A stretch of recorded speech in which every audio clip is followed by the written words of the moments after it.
The orbital scrapyard of Eris Drift hung like a forgotten ring around a dead planet. In the dusty vacuum between the inner systems and the lawless fringes, it spun quietly, shedding rust and memory. To most, it was a junk graveyard, old freighters, discarded weapons platforms, shredded escape pods, but for Nirel Voss, it was home. Not by choice. She moved like someone used to low gravity, her gait careful across the graded catwalks that spiderwebbed between floating wrecks and patched-together platforms. Beneath her, the void shimmered in colors the human eye wasn't designed to see, oil rainbow gases and leaking ion trails from old ships still bleeding radiation into space. Her tools hung from her belt like bones, clinking softly as she moved. The station stank. Ozone, machine oil, and the recycled breath of 100 unregistered scrappers who called this orbit home. The artificial gravity flickered sometimes, tossing crates and people alike into metal bulkheads. Nirel had a cracked rib from last week's outage. She never bothered with the clinic. No one came to Eris Drift expecting to live long. But Nirel had survived. For 10 years. Because she had someone to live for. She keyed open the door to her pod, a cramped, pressurized cube barely larger than a shipping crate. The walls were coated in thermal foam, peeling from age. The only light came from an old solar lamp strung above the cot. On that cot, wrapped in thermal foil and too many blankets, lay her son. Jorin Voss. 10 years old. Half human. Half, something more. His skin glowed faintly even in sleep, the pale blue shimmer of inherited Virelian DNA. It was beautiful, luminous, but the same biology that made him otherworldly was killing him now. "Hey, baby," she murmured, brushing the matted hair from his forehead. Her hand trembled. His temperature was too high. She tapped the portable med diagnoser and waited. The screen flashed. Neural decay pattern detected. Cellular collapse, genetic mismatch. Treatment, Virelian-compatible stem infusion required. Status, critical.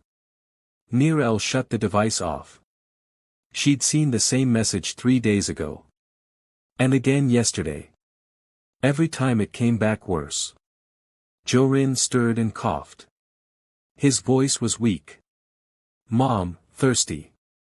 She grabbed the tube of purified water from the wall and helped him sip. "You're okay, little son," she whispered, voice cracking.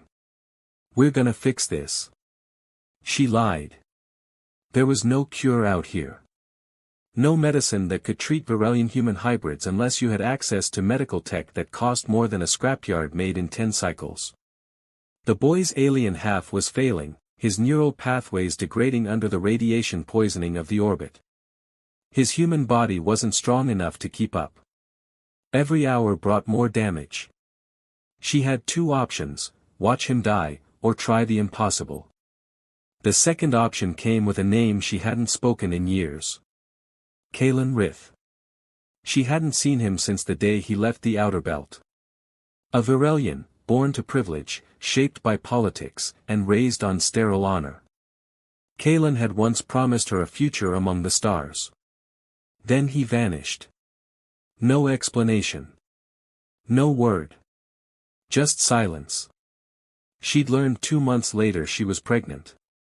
Nirel never told him. She thought she could raise the child alone. And she had. But not anymore. Not when Jorin's life hinged on tech and care only Kalen's kind could access. And now, Kalen was the only one who might help her again. If he still lived. That night, she met Savaz in the central salvage pit, a cavernous hangar filled with the hollow shells of starships. Their meeting was arranged in secret, no transponders, no digital trails. Savaz was a fixer. Ex-mercenary, skin burned dark by radiation, half his skull replaced by plated cybernetics. He walked like a man who'd survived too many escape pods. He didn't greet her. Just handed over a sealed drive. "Your man's alive," he said. She stared. "Kalen." Savaz nodded. "Goes by Rithan now." Works off-grid in the Virelian border moons. Deals in forbidden biotech, hybrid care. Very hush. Nirel narrowed her eyes. You're sure it's him? Saw him myself, Savaz replied. Same eyes. Same mouth. Still wears guilt like a damn uniform. She closed her fingers over the drive. Savaz added, voice low, he's not with the Virelian nobility anymore. They exiled him. Rumors say he tried to protect a human hybrid couple once. Got him disavowed. Nirel's stomach twisted. She didn't want sympathy. She wanted results. Can he save my son? She asked. Savaz hesitated. If anyone can, it's him. The freighter she borrowed was called Grey Swan. Stolen once, then repoed, then abandoned, like everything else out here. Its engine spat black exhaust and stuttered at jump. But it flew. She tucked Jorin into the medical berth, fastened the crash webbing, and plotted their course. Her hand hovered over the jump button. I hope you're still the man I knew, Kalen, she said softly. Because I've got nothing else left to give. 3 jumps. 2 security scans. 1 bribed customs drone. Nirel arrived at the Virelian Expanse's shadow orbit, a dead space between moons where rogue traders and exiles built floating stations out of broken cities. The one she searched for was called Veil Point. Kalen was there. She could feel it. The place had a pulse, part hospital, part prison, part temple of things outlawed by the stars. Its architecture was Virelian, curved spires, iridescent alloys, living metal that breathed and shifted under light. Beauty warped by necessity. She landed at the base of a half-functioning airlock. The docking officer didn't ask for ID. Didn't care. Just took her payment and waved her through. Inside, the air smelled like antiseptic and sorrow. She carried Jorin, wrapped tight in his blanket, past rows of patients and unlicensed doctors. Her heart pounded. If Kalen refused her, if he still hated her. A nurse, one of the alien kind, tall and robed, pointed her toward a back hallway. You seek the exile healer, the being said in a voice like water, he waits beyond the violet door. Nirel stepped inside. And saw him. Kalen Rith. He stood with his back to her, long coat glinting like starlight. His hair, still that strange silver black, was tied behind his neck. Taller. Sharper. But still him. You haven't changed, she said, quietly. He turned slowly. When he saw Jorin, his breath caught. Nirel, he whispered. Is that? This is our son, she said, stepping forward. And he's dying. Kalen didn't ask questions. He just took the child from her arms. Scanners emerged from the walls, humming softly. Medical glyphs danced in alien patterns. Kalen's fingers flew across panels, typing in codes, running diagnostics. Neural degradation, he murmured. Mitochondrial collapse, radiation damage. Can you fix him? She asked. Kalen didn't answer at first. Then. I can stabilize him, he said. But he needs a plasma gene bond. Something only a direct Virelian relative can provide. Father to son. Her heart stuttered. Then do it, she said. Take whatever you need. Kalen hesitated. His eyes, those strange silver eyes, were full of pain. I didn't know, he said. Nirel folded her arms. You didn't ask. I tried to find you, Kalen said. After I was sent away. They told me you terminated the pregnancy. She froze. Who told you that? My uncle. Said it was your choice. Anger bloomed inside her. They lied to you. And you believed them. I had nothing, Kalen said. No power. No access. I wasn't a Rith anymore. I couldn't find you, Nirel. I tried. The silence between them stretched like a starless void. Then Jorin coughed. A violent, shuddering sound. Nirel caught him, her hands trembling. Kalen moved swiftly. We do this now. The procedure took hours. Kalen wired himself to the genetic matrix. Injected the serum into his own veins. The transfusion would use his body's own neural signature to override the decay in Jorin's hybrid system. He screamed once during the process. Nirel wanted to run to him. But she stayed with her son. When it was done, Kalen collapsed. Nirel knelt beside him. Why would you do that? It could have killed you. He looked up at her. Blood on his lips. Because I lost you once, he whispered, I won't lose both of you again. Hours later, Jorin stirred. His eyes opened. Bright green, with specks of soft brown, Kalen's eyes. Nirel kissed his forehead, laughing through tears. Mom, he murmured. I'm here, little son. You're safe now. Kalen leaned weakly against the wall, his expression unreadable. Jorin looked at him. Who's he? Nirel smiled. Someone I used to love. Maybe someone I still do. Kalen reached out, brushing her hand. I still love you, he said quietly. I never stopped. And somewhere, in that shadowed station of exiles and broken futures, something fragile and beautiful began to heal. The darkness outside the clinic stretched for parsecs. On the edge of Virelian-controlled space, there was only shadow and silence. Kalen stood by the outer window of the medbay, hand pressed lightly against the pulse sensor in the glass. The living panel responded to his touch with a soft glow, reacting to his biometrics. The stars outside glittered with indifference, distant and cold. Behind him, the steady beeping of monitors marked Jorin's stabilized vitals. The boy was asleep again. For now. And in the adjacent chamber, Nirel was also resting. At least physically. Her exhaustion was bone-deep, carved from years of fighting alone. Kalen hadn't stopped thinking about her since she walked through the door. He still couldn't quite believe it. That she was real. That Jorin was real. That somewhere across a decade of silence and exile, something he had loved once, someone, had survived. Had grown. Had a child. His child. He pressed his forehead against the window. The chill grounded him. Everything had changed. They left Vale Point Station 2 days later under cover of a stolen transponder. Kalen couldn't risk staying. His biometric signature had already tripped too many flags in the local grid. Someone would notice the plasma gene transfusion he'd administered. Someone always did. And if the Virelian Authority found out about Jorin, that couldn't happen. So they left. Kalen arranged for transport aboard a cargo hauler known as the Crimson Moth, old, slow, and silent. Its pilot owed him favors from old days, back before his name meant exile. Before the council stripped him of his credentials and branded him irregular practitioner, a label more dangerous than criminal in Virelian circles. The ship smelled of rust and fungal sealant.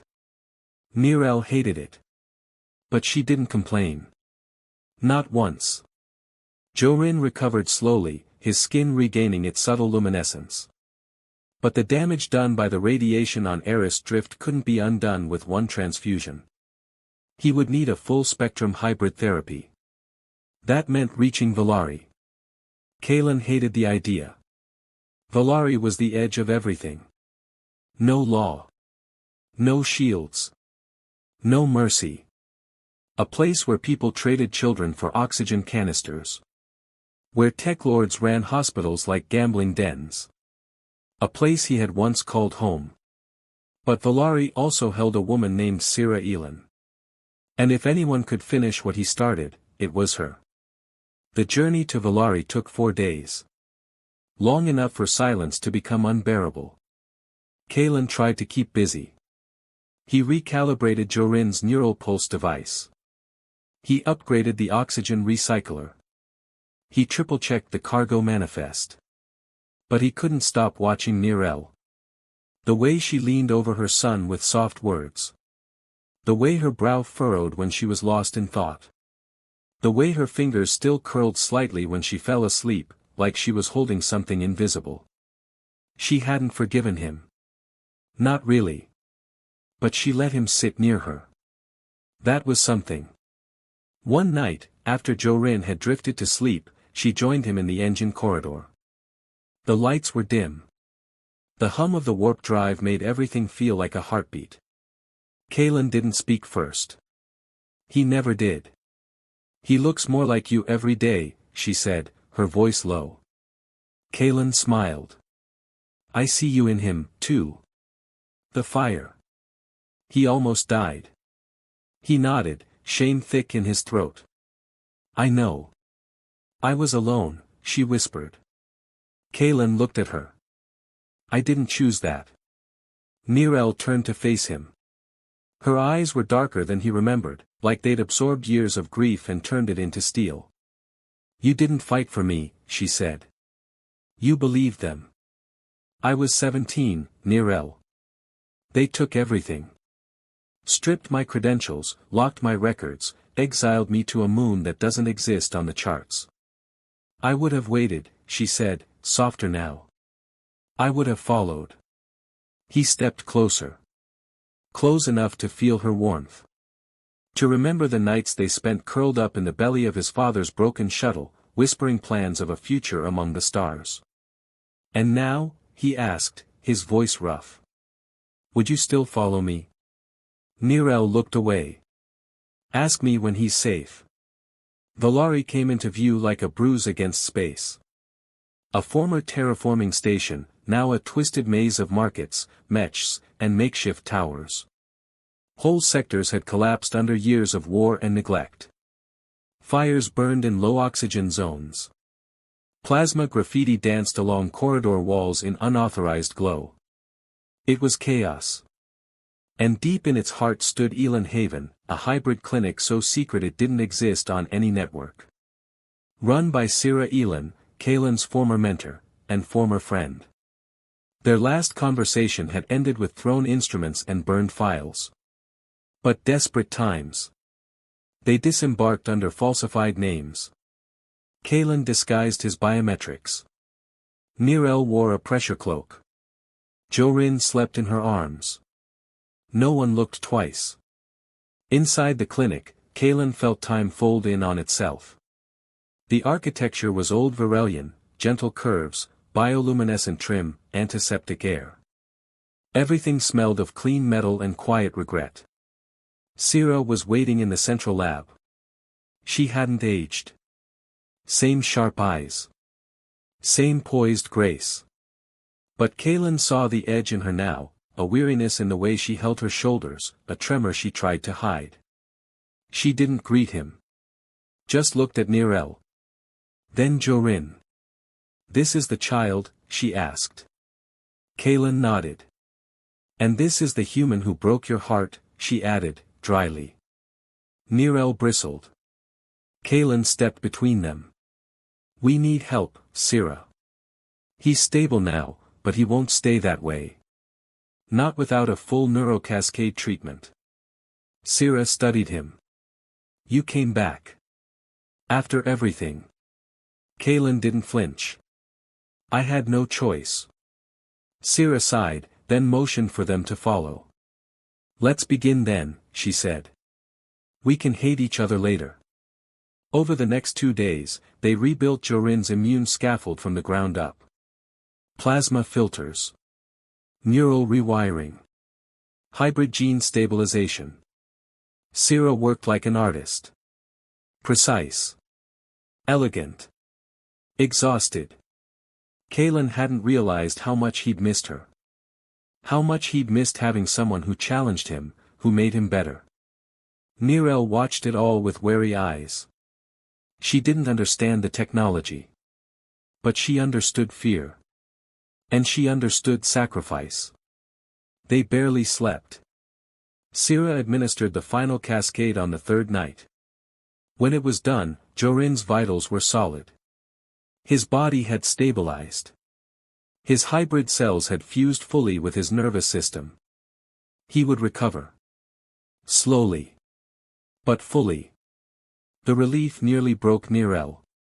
She cried in Kalen's arms. And for the first time since they found each other again, he held her without fear. That night, Kalen stood on the clinic rooftop, watching the artificial stars pulse across Valari's fractured sky dome. Sira joined him. 2 cups of something warm in her hands. "He's strong," she said. Kalen nodded. "His mother made him that way." "And you?" Sira asked. Still putting the pieces back together. She handed him a cup.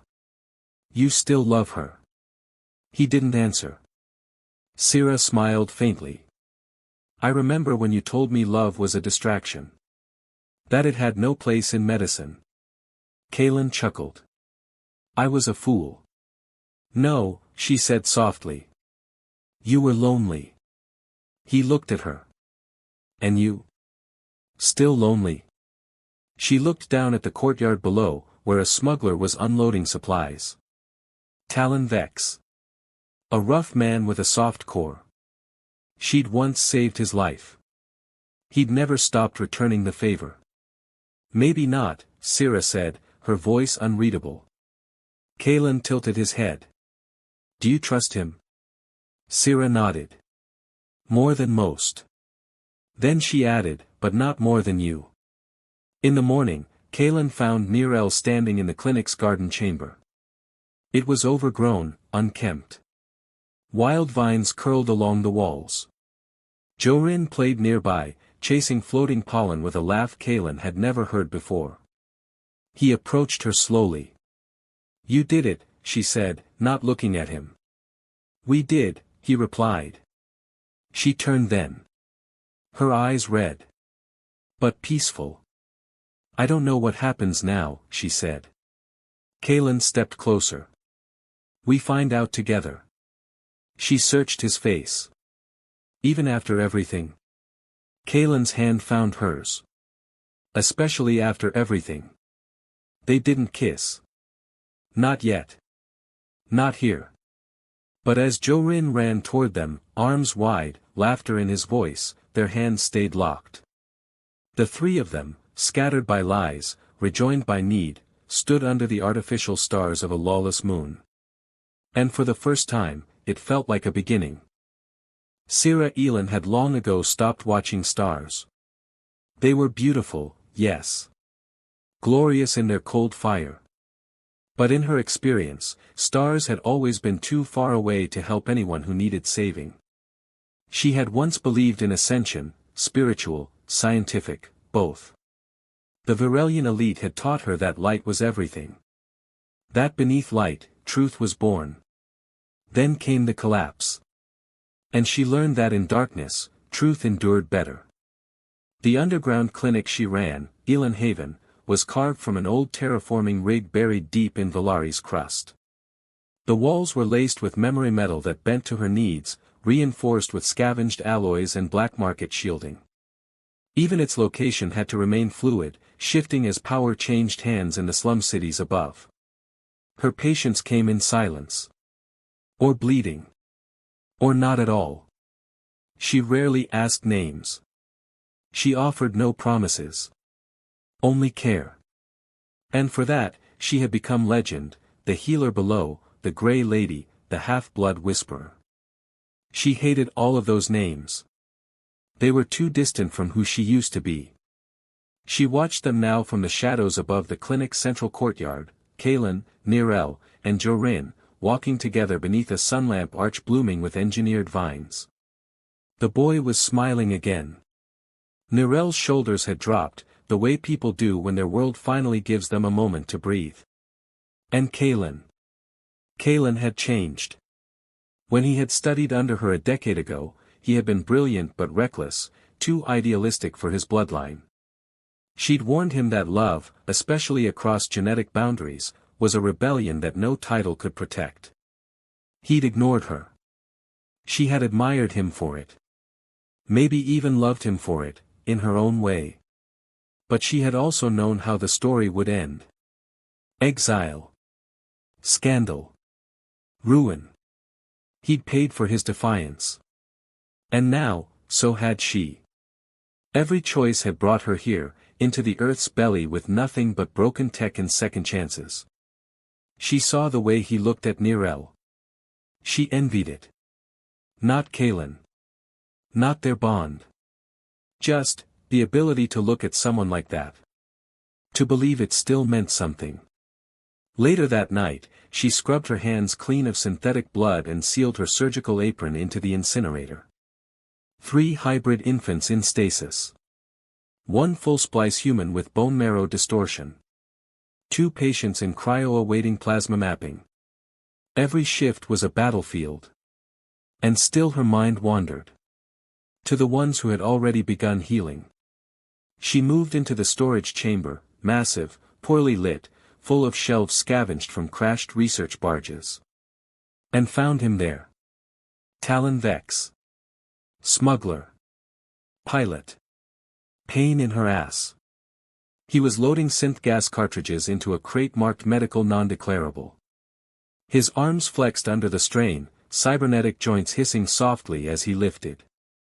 His frame was heavy, angular, built for violence, but his movements were precise. Gentle, almost. You weren't scheduled, she said, folding her arms. Ran ahead of delivery, Talon replied. Your supply lines are getting thinner. The outer gates are flaring again. Black frost is eating the relay network. She exhaled. So the authorities making another push. More like desperation, he said, pausing. They're starving. We're all starving. She nodded. The war hadn't ended. It had just stopped making headlines. I brought you something, he added. She frowned. He reached into the satchel slung across his back and pulled out a box no larger than his palm. He handed it to her with surprising care. Sira opened it.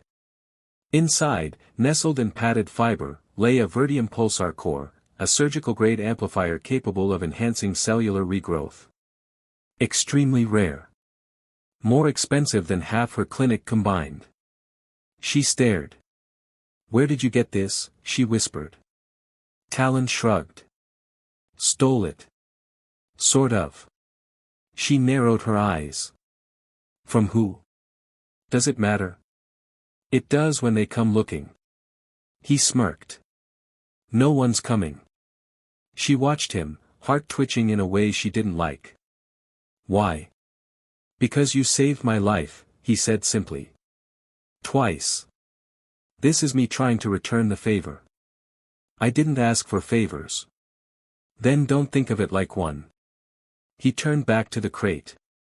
But her hand caught his arm. His cybernetic limb stiffened. He froze.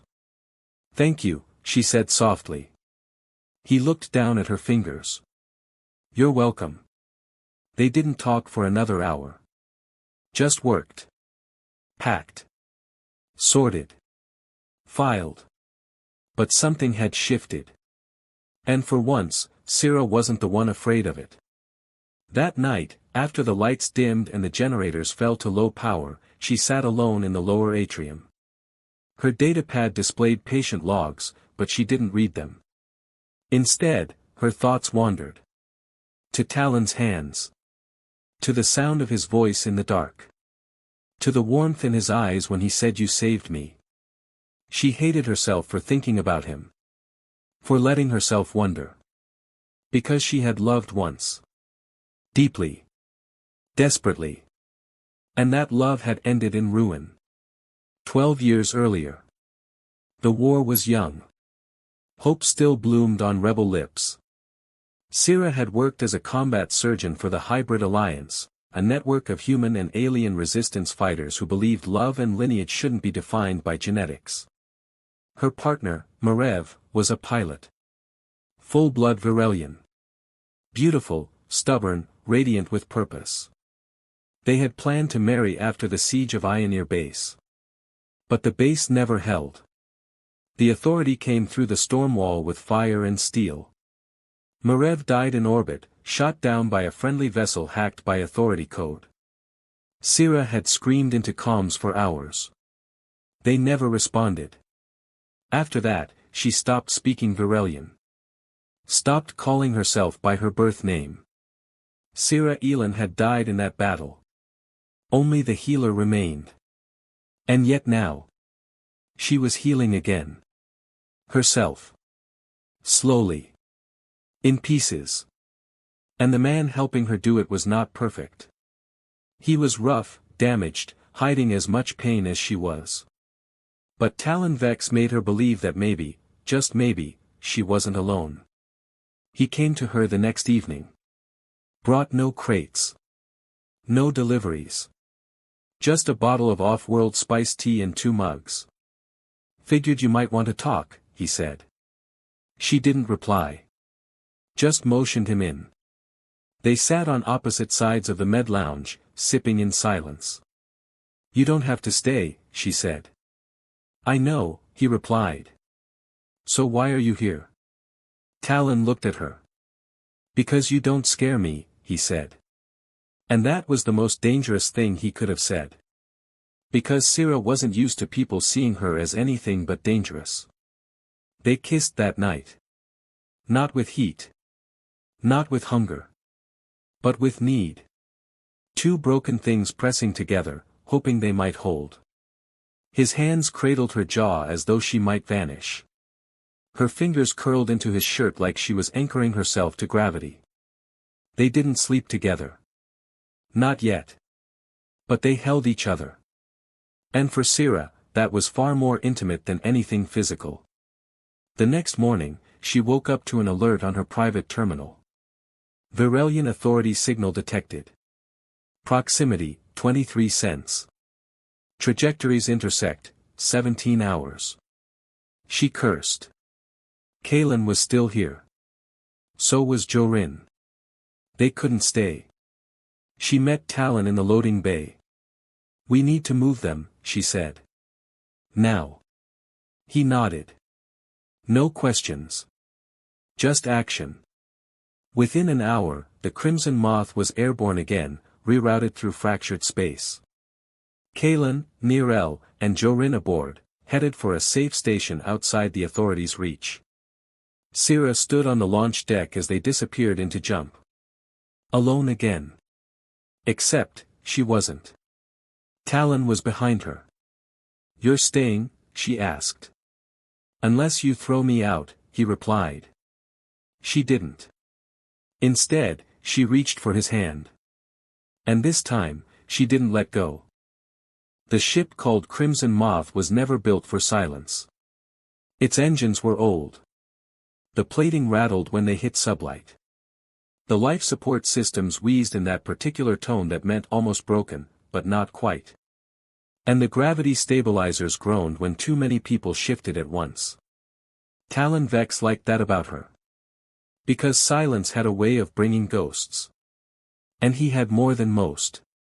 He leaned against the pilot's seat, arms crossed, watching stars stretch into thin lines ahead of them. The ship cruised through unsignaled lanes now, routes so unstable even the NAVI wouldn't risk touching them. Exactly the kind of route a man like him trusted. Behind him, the others slept. Or tried to.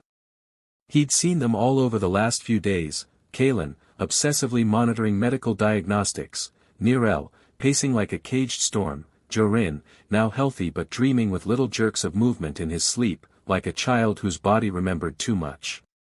And Sira, gods help him. Sira Elin was the reason he was on this ship. The reason he'd volunteered for this route.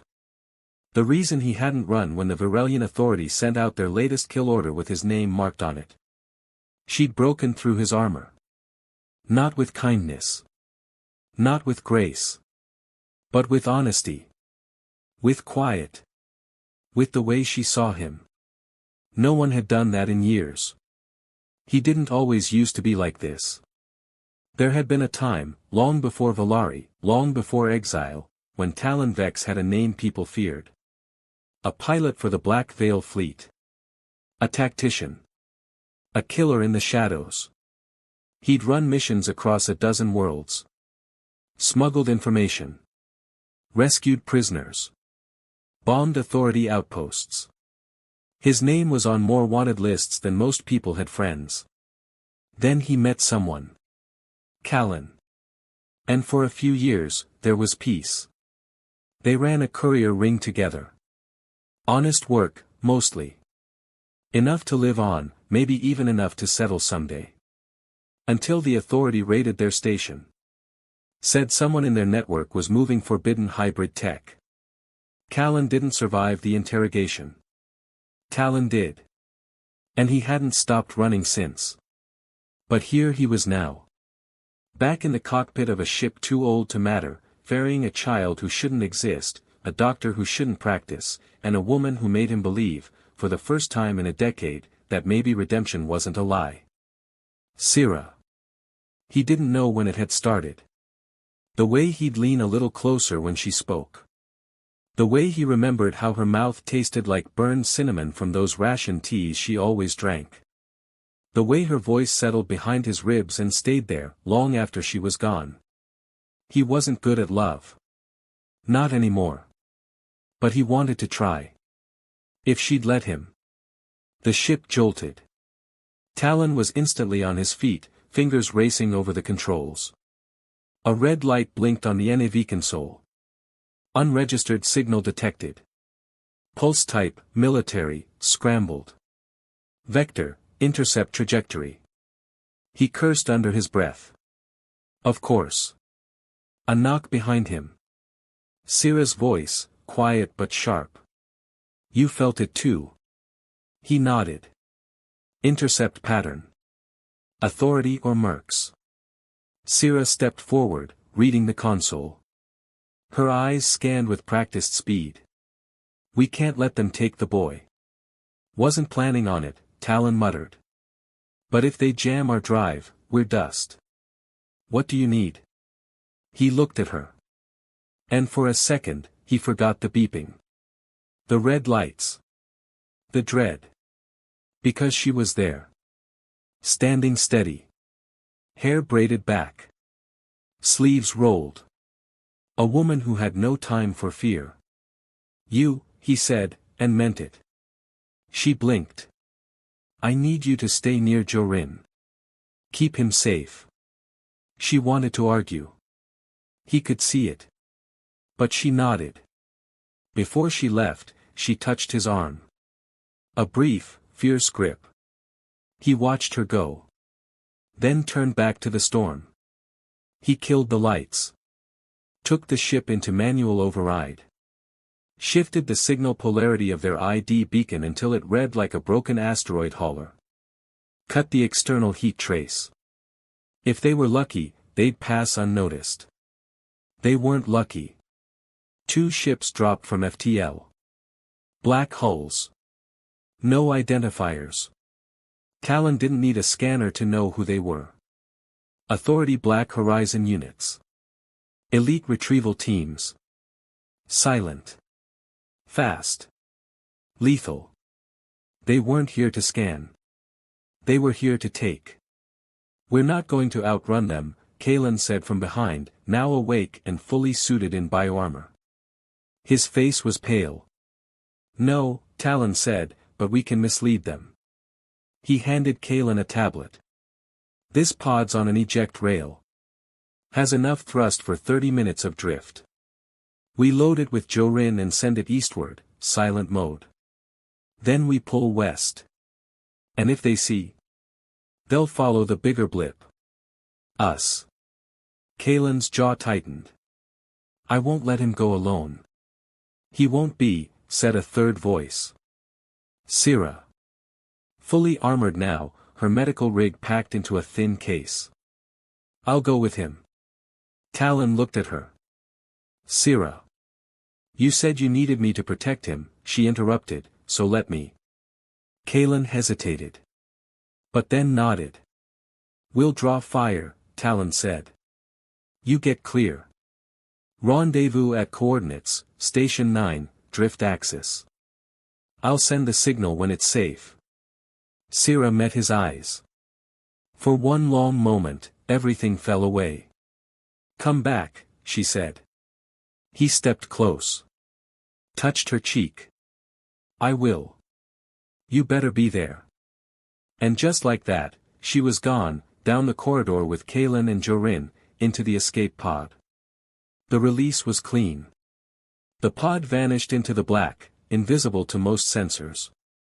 But Talon had made it transmit one echo, one signal spike, far enough to draw attention. Both authority ships turned. "Gotcha," he whispered. Then punched the moth into a steep roll and burned everything he had into thrust. Alarms screamed. Plasma flared. One of the authority ships locked on and fired. The outer hull took the brunt. Sparks flew in the cockpit. He bit back a scream as pain lanced through his side. Shrapnel. Didn't matter. He kept flying. Another volley. He dove into a debris field, old station wreckage from the last cycle war. The moth skimmed an old gunship hull and spun through a cluster of floating cargo bays. Then he hit the jump. Blind. Fast. He didn't even check the coordinates. When he woke, it was quiet. He'd passed out. The cockpit was scorched. The NAV console barely lit. But he was alive. And, he checked, so was the moth. "Still here," he muttered, half to himself. And now he had to find them. For days later, he limped into Station 9. A hidden orbital dock under an abandoned moon, run by rogue tech lords and ex-authority defectors. He stepped off the ship, bleeding, tired, but upright. And saw her. Sira. She stood in the port archway, arms crossed. Her eyes shimmered with emotion. "You're late," she said. He smiled. "Missed me?" She walked forward. And kissed him. There, in the middle of the station, under flickering lights and a leaky ceiling. He dropped the pain. The past. And kissed her back. Later, they stood side by side, watching Jorin sleep again. Safe. Healing. Kalen and Nirel were in another room, talking quietly. Rebuilding something between them. Sira leaned her head on his shoulder. "Thank you," she whispered. Talon didn't reply. Just held her hand. As the stars turned silently outside.